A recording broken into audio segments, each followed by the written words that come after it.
प्यारे बच्चों, आपने बुलबुल का बच्चा नज़्म पढ़ी है। क्या आपको ये नज़्म ज़ुबानी याद है? चलें फिर ये नज़्म पढ़ते हैं। मैं नज़्म पढ़ूंगी, आपने मेरे पीछे पीछे ये नज़्म पढ़नी है। भला कैसे? भई ऐसे जैसे ज़हरा पढ़ रही है। बुलबुल का बच्चा खाता था खिचड़ी, पीता था पानी। बुलबुल का बच्चा गाता था गाने मेरे सरहाने। एक दिन अकेला बैठा हुआ था, एक दिन अकेला बैठा हुआ था बुलबुल का बच्चा।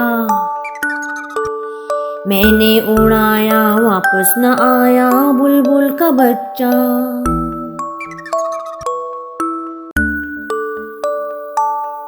बुलबुल का बच्चा खाता था खिचड़ी, पीता था पानी।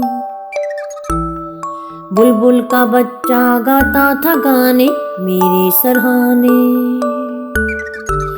एक दिन अकेला बैठा हुआ था, एक दिन अकेला बैठा हुआ था बुलबुल का बच्चा।